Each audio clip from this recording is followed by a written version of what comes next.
you don't get a pass to have a bad day when you can kill somebody. Every human being on the planet has power.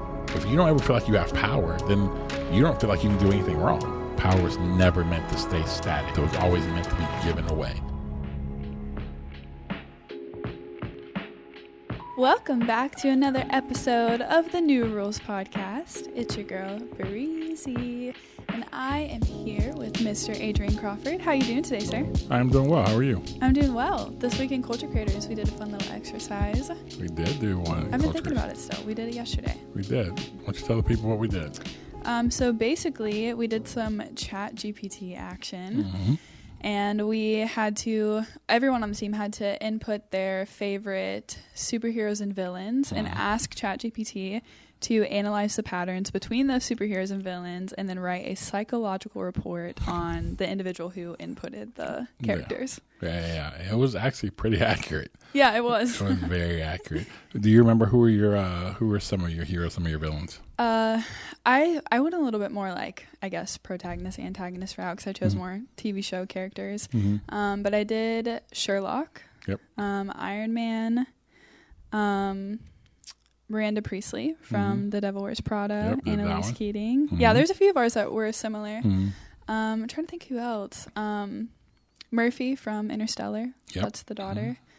I had about 12 or so of them, but those are the first that come to mind. Yeah. No, it was really interesting because when you really like kind of start going through it, because again, I just woke up that morning and started thinking about that. I was like, what about this? And trying to figure out, like, I listened to a video and it talked about the idea. I remember it was a Jordan Peterson video and he talks about the idea of like, you have to like, I think it's something about the idea of embracing the monster or whatever. So I started thinking about the idea of like, man, what's kind of like the dark side? Because I think a lot of times, like, you spend a lot of time not wanting to think about your dark side at all, but everyone has one. And the idea is, now again, there's things what Jordan Peterson says about it I don't agree with, but there is that reality of that. So I was like, man, and then it made me go on this rabbit hole of like, okay, but why, what villains, for whatever reason, what villains do I like? Why do I like those villains? What does those villains speak about me? And so then I was just sitting there, I was just start typing it in and I'm like, well, let me just ask ChatGPT. Here's my, and I just kind of went top of my mind. I didn't even go a deep dive into like, favorite characters. I just, okay, I like this. And then, man, it came out. I was like, I sent it to one of my good friends and he was like, dude, this thing pegs you like to a T. So it was really cool. I mean, again, I think the more and more I use ChatGPT and the more and more you use the right types of prompts and things like that, it's actually really, really helpful. Like, cause you can actually get in there and a lot of times it helps you get clear thought. For me, especially when I write things, I'm thinking through things, I just kind of free flow thought. I'm like, hey, help me organize this and stuff like that. Or even just projects like that. So it was really cool. I enjoyed it. I don't think I'm quite convinced on it to the T, of course. Like usually whenever I write something, I'm like, oh, I'm going to have to edit it some more. I'm going to make it a little bit sound more like a human or like myself. But for those that are listening, it's a fun little exercise. We recommend that you do it. We talk a lot about self-awareness, obviously. And that's a little practical tool that you can use to learn some patterns about yourself. Yeah, and even, I won't get into, definitely won't get into, nobody would even know who these people are, but it's actually interesting because I listen to people too, and it's even like, as people who I know, some who are still in their process, they pick certain people they actually want, like the other side of them, like they don't have anything like that person in their personality or anything like that, but they're like, I think they're still some of their broken parts. I don't say broken parts. Some of their parts they're like that they are not aware of. They're like they want to be that or think they have that gift, and so they'll pick those types of people.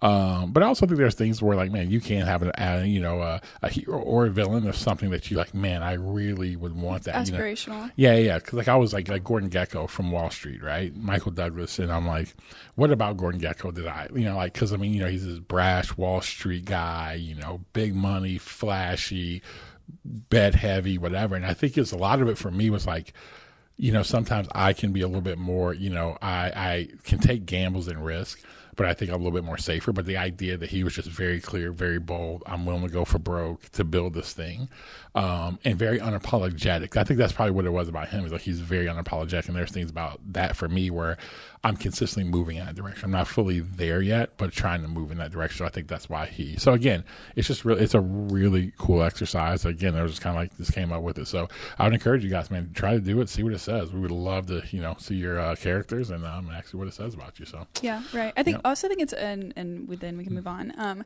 I think it's really interesting because there's a few that I put down, or that I even almost put down, that I realized were not, like, because the prompt was, what are the characters that we like the most? And just because you like them the most doesn't always mean you see yourself within them. Yeah. And so you obviously have to be mindful about what it says back to you about yourself in that regard. Because I did realize, and my response didn't change because of this. I think it's because I interact with ChatGPT so much. It has like a personality for me already. Like I'll say, this is Bree, and save this to Bree's profile. But there were a few characters that, like, even in my description, it was like, you find yourself the most around these kind of people, not this is necessarily what you're like. Yeah. I mean, I think with mine, one of the definitely common themes were like people like Kaiser Sose from The Usual Suspects. And then there was like Olivia Pope.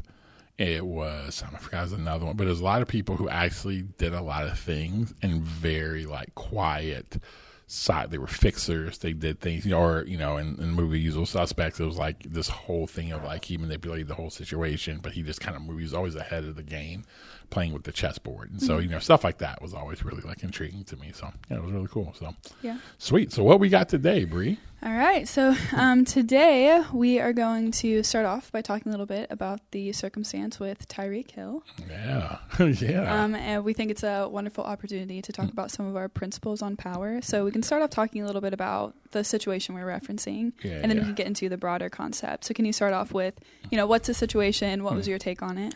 Yeah. I think it was like Sunday, I saw I come across something that was like, hey, Tyreek Hill was like, detained or whatever. And I saw a couple of the clips of him like laying down, like on, handcuffs, whatever. So you're like, man, what in the world happened?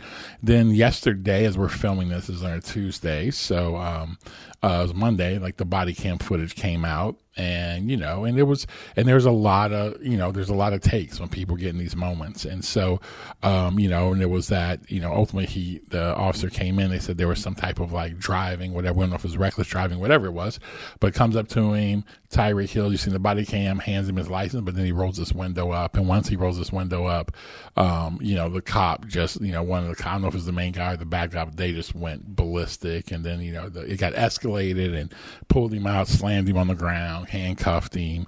Then he told him to sit down where he was standing up a few different times. And then like the dude just like, they didn't kick him, but just pushed him down to make sure he sat down. And it was just, and then like his teammates show up and and it just got escalated. And there was just, and so it was a lot of like interesting takes about it, because a lot of people, some people, again, like when these moments happen, saying, oh, he should have just complied, keep your window down, whatever.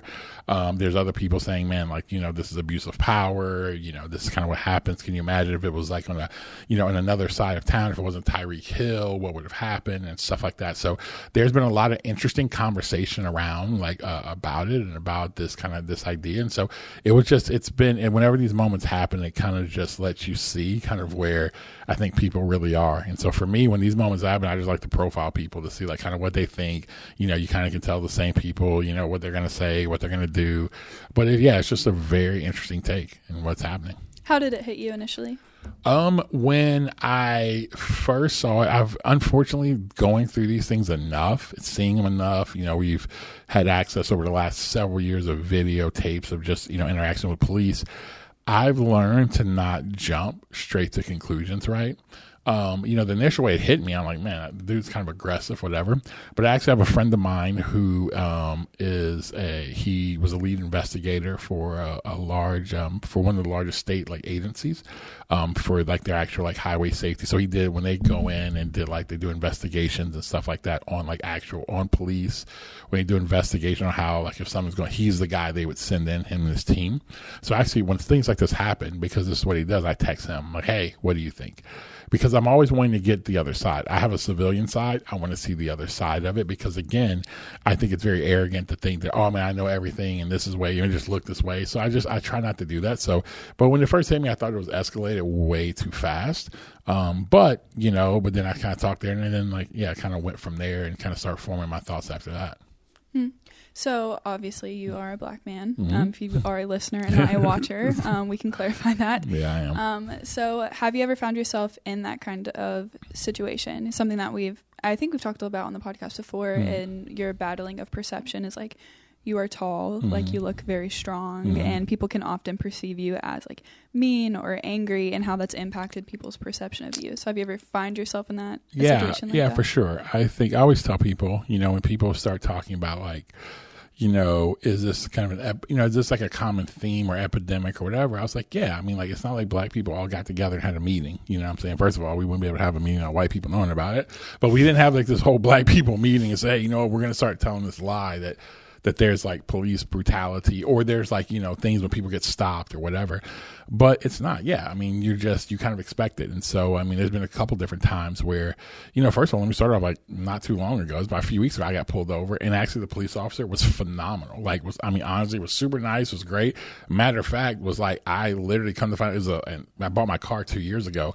It's like, you have to, something about insurance, you have to turn insurance in or not in, and for whatever reason, they didn't do it. So whatever, I had no clue. So I've been driving around, whatever. Dude pulls up, he's like, hey, and he was super nice. He actually knew who I was. And he was like, hey, he's like, this your car? I'm like, yeah. He's like, man, let me see your license. Like, it's saying like, that's like your license is suspended. I'm like, what? I'm like, it's like, what the? For 2 years? Yes. Yeah, I'm like, I haven't gotten pulled over. Literally, I haven't gotten pulled over in maybe 5 years or something like that for like speeding or anything. And so I was like, what is he talking about? So come to find out, it was an insurance thing. But he was great. The officer was phenomenal. I mean, I had a ticket or whatever, but he was actually super polite. So I've had so many really good stops, but I've also had bad stops. I've had stops where cops show up. I mean, one of the worst ones I ever had was that I had my son in the back of my car, and another one of my friends. And we get as soon as he pulls up, he's on one. He says, hey, can you step out of the car? It was like on a speeding thing. He's like, can you step out of the car? And I'm like, for what? And, and then it just gets asked, well, why can't you step out of the car? What are you hiding? And I'm like, because I just was driving. If I was speeding, not speeding, whatever. And so and then the idea of and I knew what was going to happen. I got pulled out. I knew they were going to strip search. I knew they were going to completely search the car. And so, whatever. And so I've been through that. And then it was funny because that situation was crazy because once he found out my friend played football at Florida State, I played basketball at Florida State, the whole thing changed. The dude was like, oh man, we're so sorry, fellas. But it's like, which is a little bit similar of a situation. Yeah. We're seeing play out. Yeah. And so anyway, so I've had those moments where people are just where they come in and maybe they've had a bad day, or sometimes, man, you got dudes who were like, they were bullied. This is one thing in reality. Sometimes there are guys, not most of them, but a lot of guys who were freaking bullied in high school or weren't really popular in high school. Now all of a sudden they have authority. They just act crazy. They come in there, they're really amped up and stuff like that. And again, when we talk about this stuff, it's really difficult because anxiety is going to lead everyone or people who listen to go to one or two conclusions on this situation, right? They're going to go to you either man, so me talking about even just mentioning, man, I had these moments with police officers, right? That, you're anti-cop, there's so many, you don't know what they went through. I'm like, yeah, that doesn't mean this wasn't a bad situation. And on the other side of it, when I talk about some of the things we may say about Tyreek Hill, it's like, oh, well, you're, what you don't see this and, not standing for people, not standing for black people. No, I'm just being a functioning adult to read the situation and not allow my anxiety to do that. But I do want to say these things are real and those things are there. And if it's a reason why, your parents teach you, man, you're just trying to get home. And that was kind of my issue with Tyreek in that moment. My issue with Tyreek Hill in that moment was that Tyreek Hill's Tyreek Hill. If everybody knows anything about Tyreek Hill, he's very brash, he's very flamboyant, all that stuff. But in those types of moments, you got to put all that, I'm a star, all that stuff to the side, Chief, because, one, I don't think it sets good precedent for people. And two, and I know people are going to say, well, what did he do? He rolled windows. I'm like, listen, man, you're in a car. I don't know what, he probably, whatever. I don't know what he's doing before. That's fine. It doesn't mean it was justified with the police officer, the way he came in. He came in crazy. He came in way too hot, whatever. But you roll your window up. So you have to understand, if you do that, and again, everybody says, yes, legally you can roll your window up. But if you roll your window up and your car is completely blacked out, police officers are trained to have a very intense response. And I think that people have to... Not saying that training is correct. Yes. And I think people have to understand that, you have to know the rules of the game. I'm not saying it's right, but that are the rules. And so, you're never going to win that. Because if all of a sudden that dude was justified by police training and law to do whatever now. He was trained because literally rolling up those windows, he couldn't see. You know what I'm saying? There's no visual sight of what was actually happening. And so when that happened, it goes there. And that's why I feel like with Tyreek, and again, Yeah, I mean, it doesn't mean that this guy one's greater than the other one. I mean, we're going to get into more about that, but that is a reality too. That, man, sometimes, you just have to learn to just get home. That's one of the biggest things my father used to tell me. Like, I don't care. You keep your mouth shut. You don't say, I don't care how much somebody disrespects you. You keep your mouth shut. Do whatever they say. Always keep your hands, on the steering wheel. Do that whenever you're making movement. Make sure you ask them, hey, can I make a move to go grab this? And he was like, I don't care. Like, this is how you have to respond and be, because I just want you to pass the test. Because you know what I'm saying? It only takes one time for you to fail the test for something negative to happen. And so I just wanted to make sure of that. And so, again, that's just kind of some of the stuff that's out there, man, that it can just be, we've had those things. I mean, I've had those conversations with my own son. I had to do that when he was younger. You know what I mean? I remember maybe in 2015, 16, stuff that happened in Ferguson. And, and there was a lot of kind of like, it wasn't with the Michael Brown thing. It was other things that were starting to happen. And my son, he was young. He just kept saying, like, Dad, like, he's like, why are police officers, why do they like hurt black people and da-da-da? And I had to walk him through, like, no, not every police officer does this, da-da-da. But this is the thing. And sometimes, you know what? You can have some bad apples. And so I don't know if if somebody pulls up on you, I don't know what type of day they're having or who they are. So my whole thing for you, I want you to pass the test, because you may have somebody who's had a long day, so on and so forth, and it may not go well if you don't respond properly. So again, those things are real that are there. Yeah. I'm reminded of can't remember if it was you or if it was Wendy when Jalen was younger and he was outside of the house. He's playing with a Nerf gun. Yeah. Absolutely tore Jalen to shreds because he was out. The street that you live on is a pretty busy street. Yep. Was that you? Or was that Wendy? Yeah. It was Wendy. Jalen was outside and he was playing with like a Nerf gun and running around. And dude, she just lost it because, again, everybody's like, man, that's, and then people say, well, you're putting fear in their hearts for police officers. I'm like, I think it was Tamir Rice. I think that was his name, out of Cleveland. It was in Cleveland. Same thing. Kid had a toy gun. Got shot. So I'm like, yeah, I hear what you're saying, man. It's one patterns that have happened that make that fair. Yeah, people say, well, it's 1 in a million. You're right. But you don't, okay, but let's not even play with that. So, you know what I'm saying? But the fact that that's a thought. And again, my wife is a very rational human. She lives in a very diverse world. It's not one of those things where she's, oh, we're free. No, but that does. And on top of that, I mean, this is the other part of her with having a son at that time who was born on the spectrum. So the idea, Jalen, when he gets nervous, he gets fidgety, and that used to freak her out because she's like, man, he may get pulled over or he may get stopped one day and he's like fidgety, because there was a kid, I think, down in South Florida who ended up getting shot, who was an autistic kid who was like fidgeting. He didn't know, I think he had like a toy or something like that, and they ended up shooting the kid. And it was like, but I'm saying, like, those are the things that we're talking about where, like, yeah, you don't get passes. And unfortunately, a lot of times those people that you see are people of color.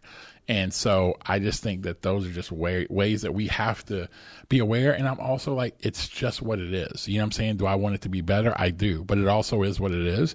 And so, man, it doesn't stop me from still moving. Doesn't stop me from having the utmost respect for police. Doesn't stop me from, questioning every police officer's motive. I don't do that.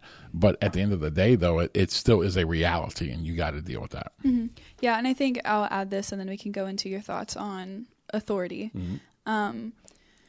I think that you would agree that we also believe that if you're going to be given the kind of power that police officers have, whether it's physically and just in general, like the authority to make those kind of decisions over people's well-being within a split second, the training should be top tier.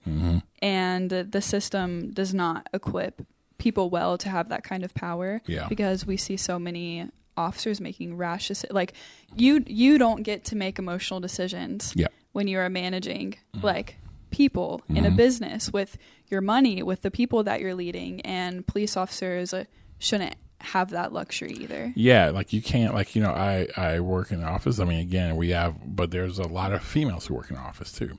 So like, I can't just all of a sudden, because I'm having this crazy day, just literally go ballistic and start calling females out of their name in here because I'm mad and I'm angry and I just had a bad day. You're like, no, I can't. Like, I literally cannot do that.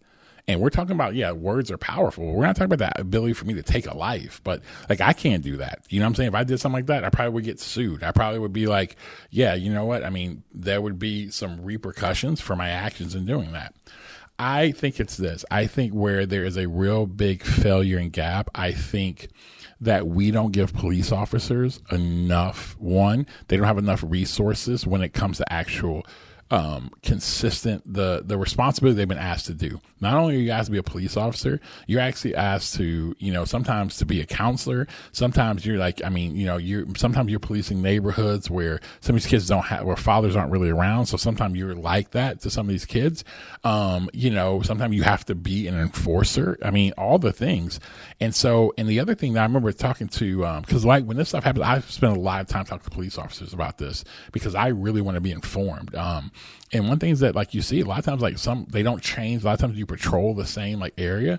And now some of that's good because people get familiar with you. The bad thing about that is, like, man, if you're in a more high crime type of area, that's going to wear on you. And there's the other thing. We don't give them proper therapy. I think in general, a lot of our just like first responders, whether if it's like EMTs to firefighters. I have good friends who are firefighters in some of the violentest counties in our country. And I talk with them and work with them through some of their stuff. And they deal with consistent trauma. I mean, you think about when you're at war, you can see your friend die right there. And you may see a few of those, unfortunately, when you're at war. When you're like an EMT or you're a firefighter, you're showing up on the scene. I mean, I have a friend of mine who literally, he was on like call for 4 days. I think during those 4 days, I think he saw like 10 dead bodies. And I'm talking about stuff from car crashes where people are mangled to literally him trying to save, like, and this is all in 4 days, trying to save a little baby. Die right in his arms. I mean, and then there's the thing, you go to the next call. There's no therapy for them. The level of trauma that is, and police officers, the stuff they have to deal with, they don't get the type of stuff they need. So I think, one, they aren't getting the resources they need. I think the second thing is that also I think there needs to be higher pay. Because I think when you have higher pay, I think you attract different types of people. In my opinion, higher level people. The other thing that I think you get as well is that I think that to become a police officer, I think it needs to be, I understand you like, it's a hard job and not everyone's like applying for it. But I think, man, it needs to continue to be like a harder job to actually get. Because when I talk to my friends who are police officers, they say this, I firmly stand on this. You don't get a pass to have a bad day when you can kill somebody. When you have the power to kill somebody, when you have the power to do that, and sometimes the legal ability, you don't get a chance to have a bad day. You just don't. And I think that is where, when I hear people say that, well, you don't know what happened. You don't know if you had to stop before this. I'm like, I get that, man. And I know it's a difficult job. Yeah. And then people say, well, they got human emotions like you do. I'm like, you're right. But I didn't sign up to be this. Yeah. And so if we're not training them to learn how to de-escalate things and even themselves to regulate themselves faster, man, we've got to work on that because it's not okay. We've seen about a couple months ago, a police officer, literally, it is no way around. He murdered this woman in the house, the police officer. I mean, you could tell from the time he walked in, he wanted something. Like, he walked in with an intent to wanted her to do something crazy so he could actually, well, if it's harm or whatever, I'm not saying it's to kill her, but he ended up killing this woman over absolutely nothing. And these are officers who, when you look at his, he has some issues that were there.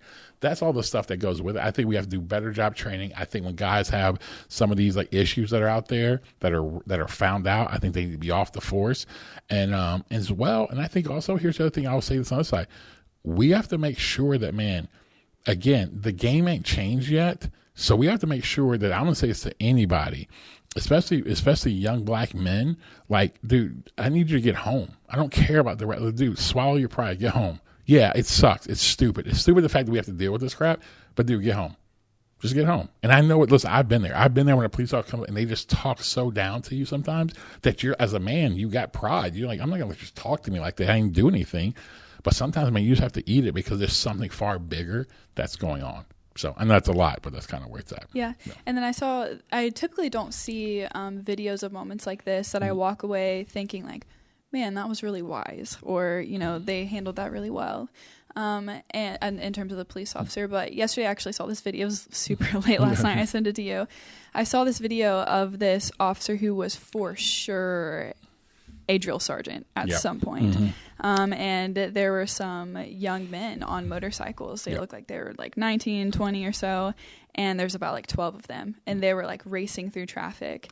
And I don't know how he got all of them, but he got all of them over except for one of them, and was just tearing them to shreds because he got 12 phone calls. You know how bad something has to be for 12 people to call in on it? And he tore them up because it was because he was trying to help them understand like the level of like harm that could have happened to them or somebody else. So he was like, you should be afraid because of what could have happened is much more worse than like the fear that you're feeling from me yelling at you right now. Yeah. And it's like, I owe this to your mother and your father to like knock this into you. Yeah, I thought he was great because even though some people would have saw that and saw, man, he was really heightened. But when you actually understood the backdrop of that story, yeah, my man came up and was like, no. And then but he actually even did it well. He's like, listen, and I love what he did. He was like, no. All you guys want to act crazy, be out here in a motorcycle, act crazy like there's no consequences and potentially putting people's lives in danger. Here's what's happening. Then all of you are going to go down. He's like, if your friend don't come back here, I'm impounding all your bikes. And they're like, you know what I mean? So it's like, every single one of you is getting reckless driving if your one friend that got away doesn't get back here right now. And it's like, and it's like, that's the way you put pressure and stuff like that. So I think there's moments where like, I think you can have, I'm not saying that, listen, police officers, yes, they absolutely need to protect themselves because like I had my friend send me a video. Well, one of the things that they showed in police training, I think like 15 years ago. And it was it was a completely different kind of scenario, but it was a older gentleman, and it started off as a normal stop, and then this older gentleman gets back out. You know, he's like, pull up car, older gentleman gets out, the guy goes back, and the gentleman gets out. He's I think it's a Vietnam vet. He starts kind of acting strange, whatever. And once you start seeing him, I'm like, oh man, but this guy, instead of like subduing the situation, kept trying to talk him down. Like, hey man, no. Like, hey, come back, sir. Go in there. Hey, come back here. The guy was able to get back in his car. Little to find out the guy had a rifle in his car. And dude, I watched this video. It was horrific. This guy comes out of the car, lets him get back in the car. Dude shoots him. And dude, you literally hear, this guy, and he shoots him multiple times, and you hear the guy, because he has his body cam on. You hear the guy just screaming for his life. Mm-hmm. And then the guy reloads it and and all you do is just hear him screaming. Like, that he knows he's about to die. You hear, and then they cut it off. They don't let you hear him take his last breath. The fact that we can even see stuff like that. And then the guy gets out there and it's like, but then here's what happens. You see something like that. So you're like, okay, no, there's many times where like, that's why I think, again, with the Tyreek Hill situation, a guy goes, and again, when he does that, yes, they're justified. Now, again, let me go back. This is my issue with the thing with the police officer. The one guy was super amped up. Like, I'm like, dude, you're just doing the most for no reason. No, you have a responsibility to de-escalate this situation. And here's the other thing, too. It's common sense. You pull up and you see you're by the stadium, if I'm not mistaken. You see Tyreek Hill. Like, what do you think he's going to do? Like, it's Sunday. Like, common sense. I was talking to my police friend. He was like, yeah, he's like, he even said this. He's like, yeah, Tyreek was wrong for rolling his window up. I probably would have said some things to him, like, no, we're not going to do this, but I'm not going to escalate. He's like, yeah, I'm not worried. It's Tyreek Hill. It's here. It's whatever. But what people will say, well, you know what? It doesn't matter. This is what they're trained to do. I'm like, no, you're trained. They have common sense. Now, but I will say this, if it was just somebody I didn't know who it was, and they're in a car, it didn't matter, black, white, whoever, for me, and you roll your window up. No. Now it's about safety. That's what I'm trying to say. Like, I get it, especially on tenant. Now, if I can see you, okay. But when you got your window up and it's blacked out, no, that's a whole different thing. And so I just think that, it was a very difficult situation. But I thought the guy, and which we'll get into in a second, I just thought he was way, way too up. And I think that's what that's what shocked everybody is how high the guy was. So what's your take on authority and power? Is it good? Is it bad? No, I think it's whatever you do with it. You know what I'm saying? I think authority and power, I don't think it's good or bad. I think it's whatever you decide to do with it. I think power is something that is here. I think honestly power is a gift, honestly. And when I say it's good or bad, it's that it's just in the hands of the person.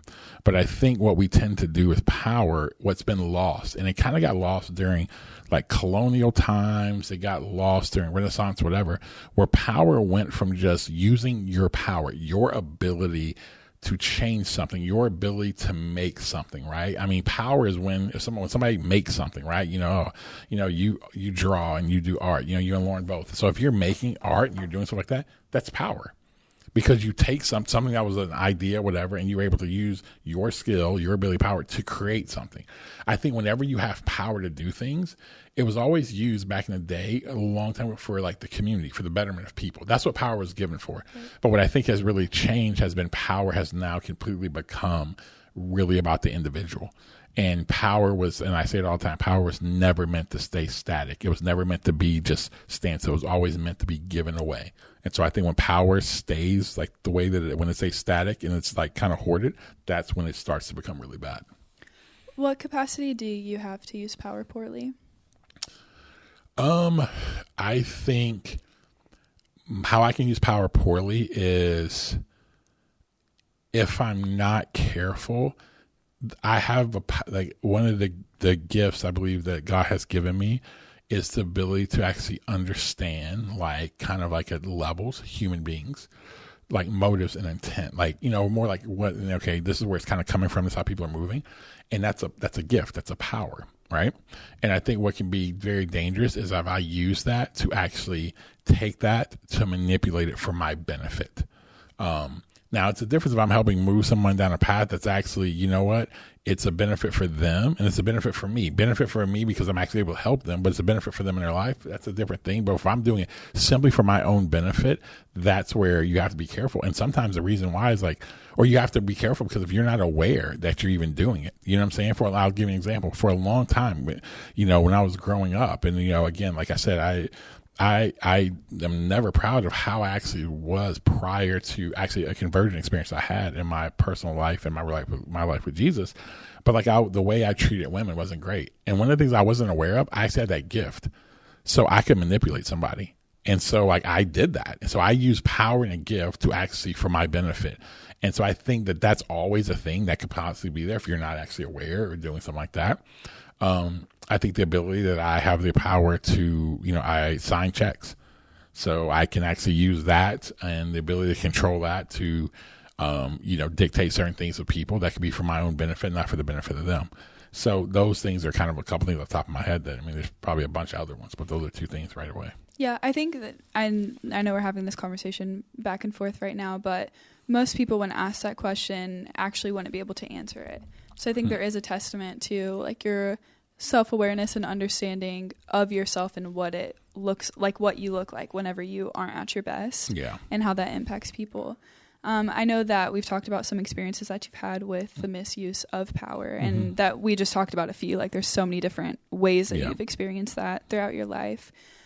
At what point did you realize that you wanted to be different? It's a great question. I think I realized I really wanted to be different because early on, and when I say early on, like in my early 20s, I just started watching people and how they would actually handle it.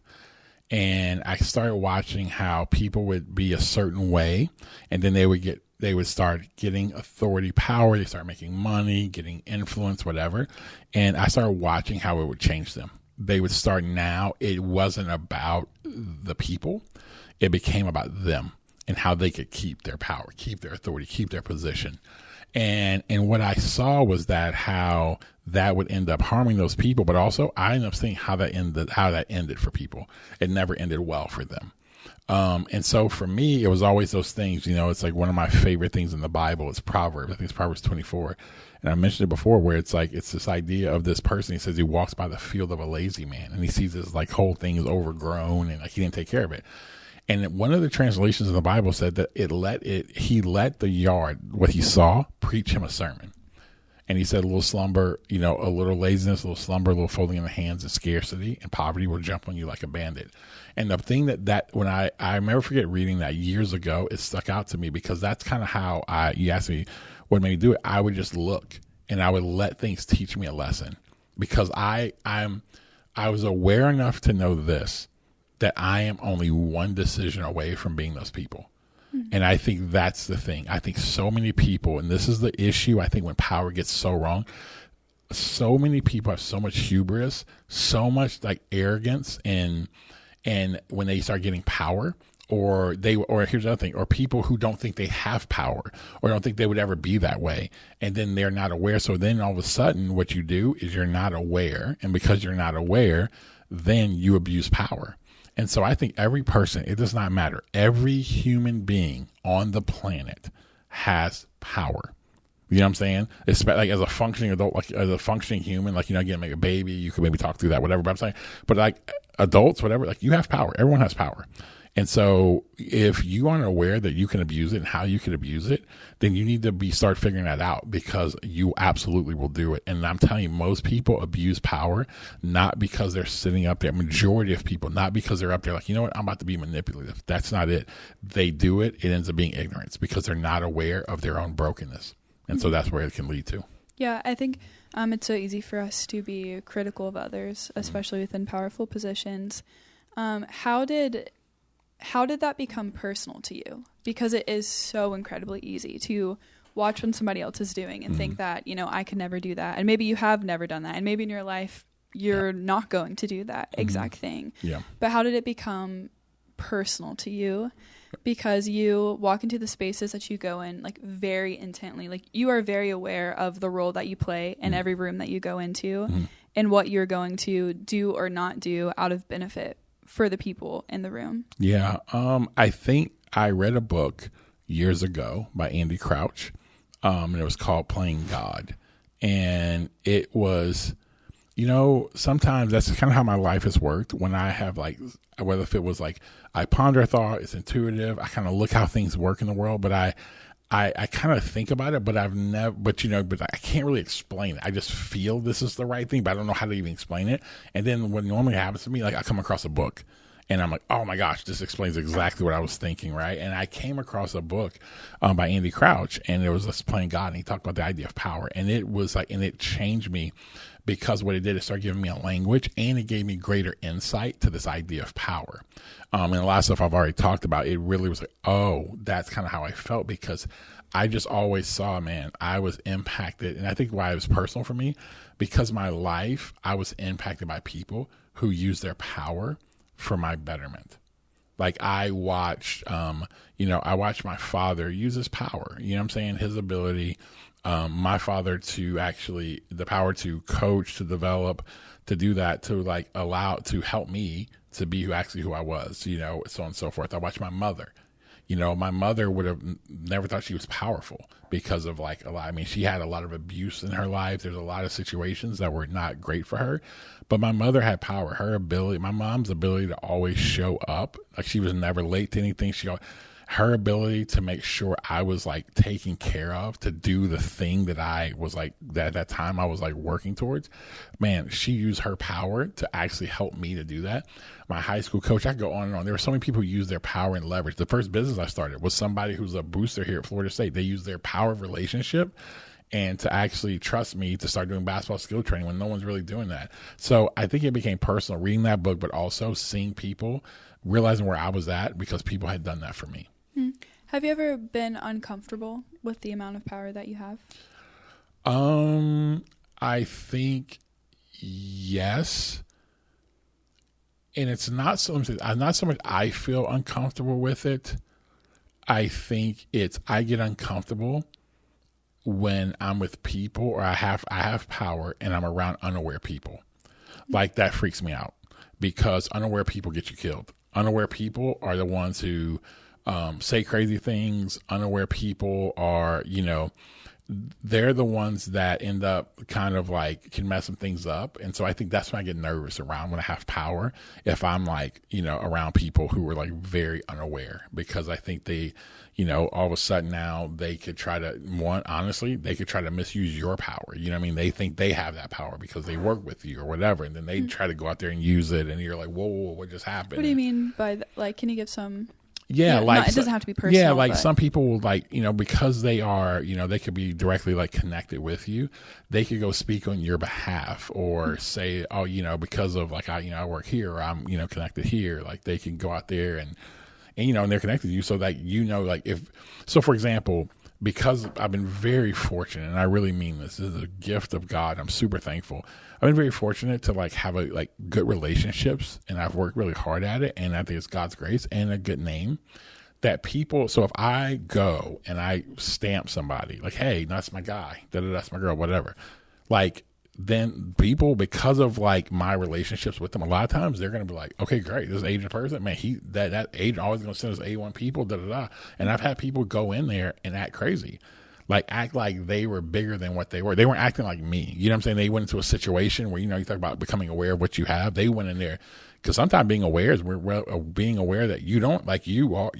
Knowing what is a gift. Yeah, knowing it's good. And also you don't have that much power. You know, sometimes people will walk in rooms and they'll think they're like, because of what they think. And that's one thing I see a lot today is I see a lot of people, because of what they think their potential is, that they have power. Like your potential isn't power. You know what I'm saying? Your potential has the ability to give you that, but that's not who you are. And so a lot of people will walk in a room thinking they have a level of authority and power based off their potential, not based off anything they've done. And so what they'll do is come in a room, act bigger than what they are, no humility, whatever. And then like I stamp that person. And so now all of a sudden people feel some type of way about me because they're like, yo, like you said this person was, you know, this is your man. What happened? And so those are ways I think I've seen people actually do that. I've also seen unaware people take, like you give them power within an organization to lead or to do stuff. And for them to actually take that power and like leverage it for their own well-being, not the leveraging for the well-being of other people out of their own insecurity. So they don't empower other people because they're worried about keeping their stuff, their position, whatever, and see how that harms people, whatever. So I've seen things like that. Mm-hmm. Because of what you have access to, do you ever feel responsible for others' success or others' failures? I do. Yeah.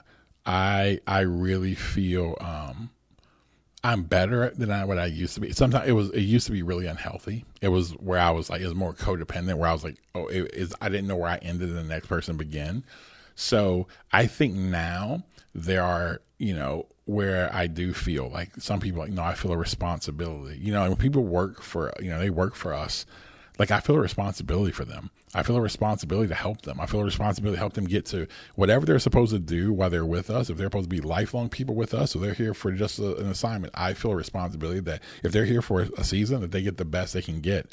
And we give them everything that they need in this season. I feel a responsibility for that.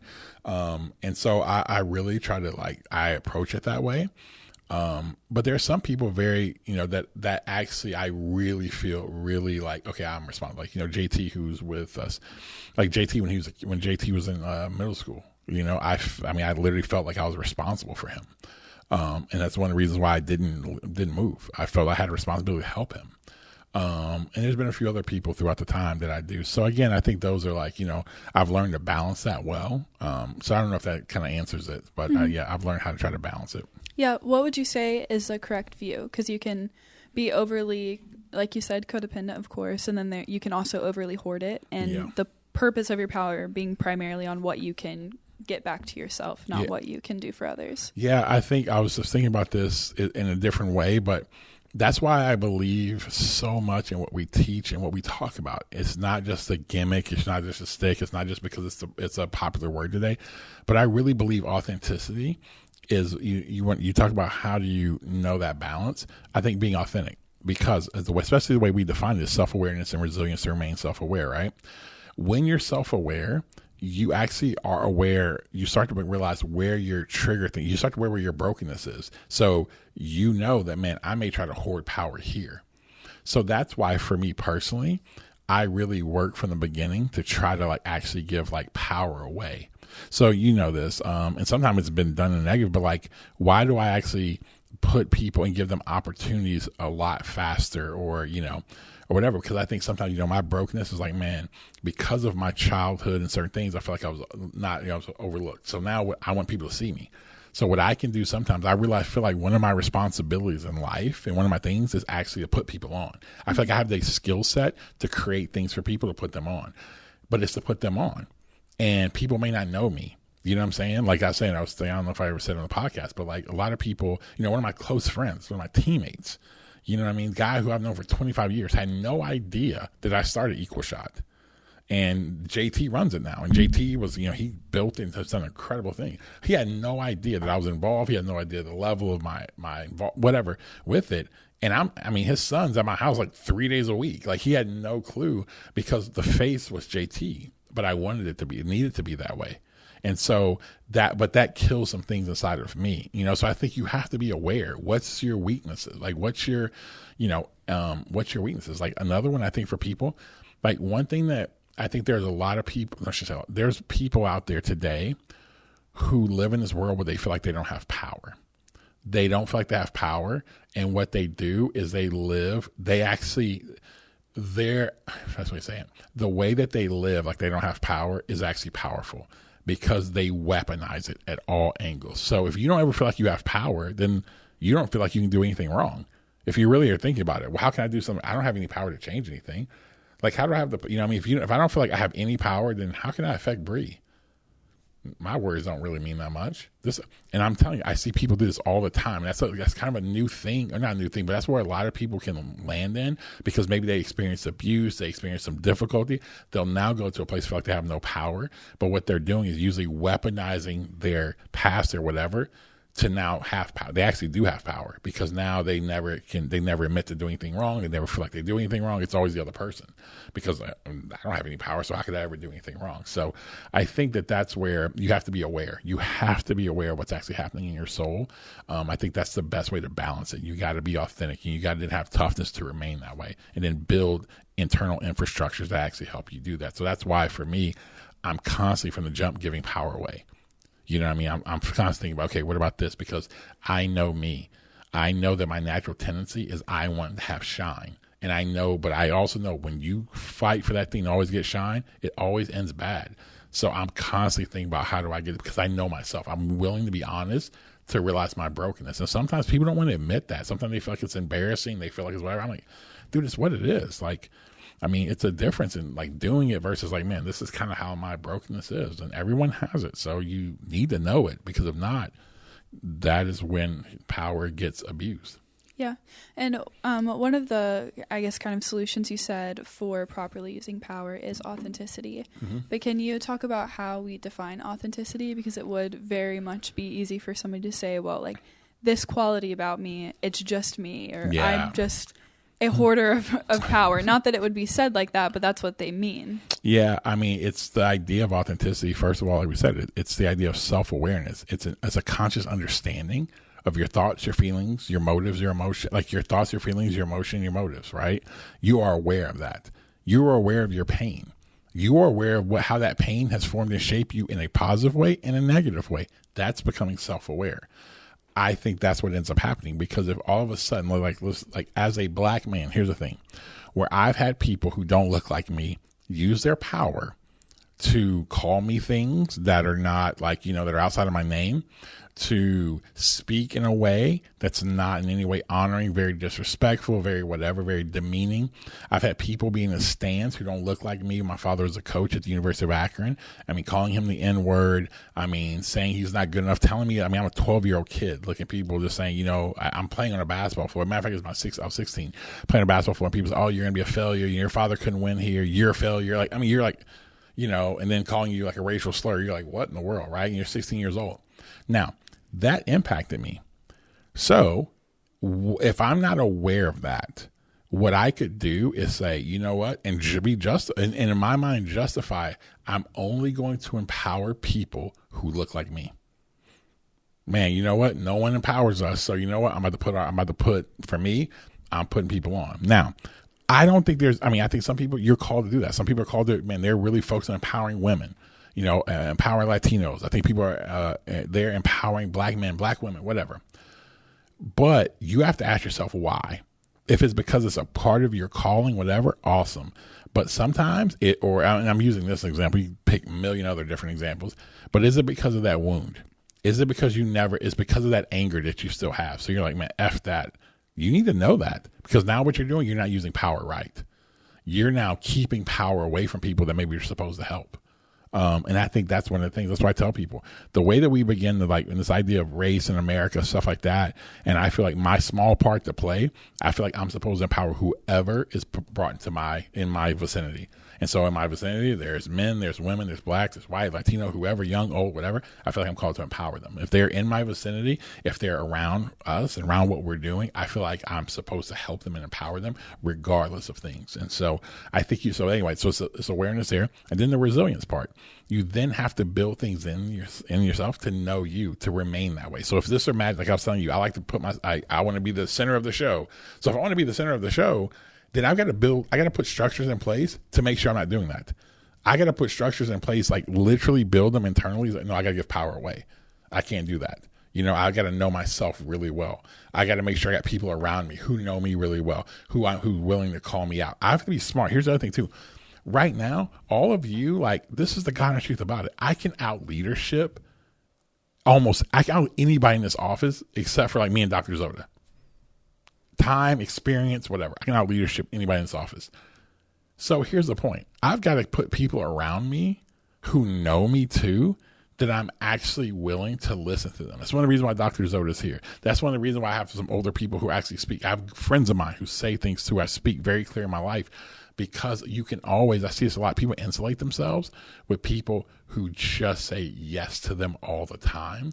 And that becomes a very dangerous thing. You also have to build resilience to be able to receive correction. You got to build resilience to do what? To receive it and actually invite it. I mean, me and you have this conversation when we have our weekly grid meetings that we have together.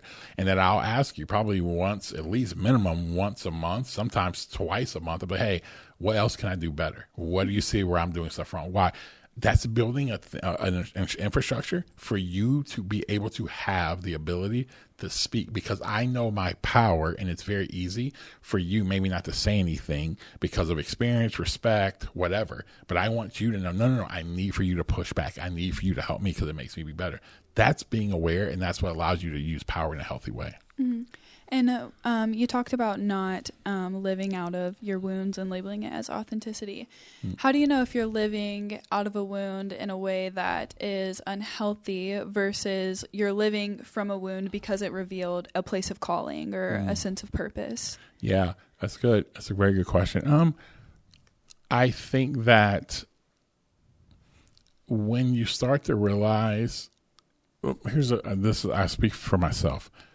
Whenever I become very anxious about something, meaning like I'm doing this thing, like this got to get done right now. Like, no, and I start doing all this stuff. It's usually for me, it's coming from it's not a great place. When I'm actually coming from a place where I actually have like real patience with it and real kind of thing, normally it's coming from a place of actual calling, belief, or calling and things like that. I just have learned when I start getting like way ahead of myself and trying to like make things work and whatever, a lot of times it's not from actually like a healthy place. I say that's one thing. So that's an emotion you feel. I think if you're always like, if it doesn't happen, or let's say you're leading and you're angry, you know what I'm saying? Like you feel like rage about stuff. Cause that's one thing people say, well, you got a chip on your shoulder. I'm like, nobody ever talks about, like when you talk about chip on your shoulder, yeah, it can help drive you to have success. But no one talks about the other negative side of having a chip on your shoulder, because what happens then, you get the thing, man, you got success. Then you got to manufacture stuff to have a chip on your shoulder. Now you just live in this place of always being angry for stuff. Now you find yourself, when you have a chip on your shoulder, you find yourself alone. Here's the other thing. When you have a chip on your shoulder, you can begin to ignore people because you're like, well, you don't understand. You know what I'm saying? This is my grind. It's what I have to do. You don't understand. And then you start, nobody can speak in your life now. It's a very dangerous side to live that way. So I think when you start having heightened emotions about something, that's a sign that maybe not from a healthy place. Well, hey guys, thank you so much. I want to encourage you, man, we would love to hear your thoughts on this. I mean, whether if it is, you drop it down in a comment on social, YouTube, whatever, we would love to hear what your perspective is on this. I know conversations like this get real spicy and things like that. One thing that we love is having like actual dialogue and things like that. But more than anything else, like we use this Tyreek Hill thing and situation to just be a jump off to talk about the most important thing is power. Is because I believe that right now it's a thing in our culture that we're seeing a lot of. We're seeing power not be used healthy. That's why we have the oldest Senate, and and I think in the U.S. in our house, it's the oldest house, is because people won't give power away. I actually believe leaders of the future. That's why we say here that authentic leaders are not only those who are self-aware and resilient, but they're those who empower. And we are really passionate about this. So the main thing about today was using this as a jump off point to see the importance of power, to see a current situation that we can actually use to actually help all of us. And so the question for you today is simply this, is that where do you have power and how are you using your power? I mean, are others empowered by you? Do others get better around you? Or is it always about moving to the next thing to keep more and more power for yourself, get more and more titles for yourself? Again, there's nothing wrong with being ambitious, but what's the point of it? Why are you being ambitious? Why are you trying to get more money? Why are you trying to get more power? And so, man, would love to hear you guys' thoughts in there. And until next time, keep writing the rules.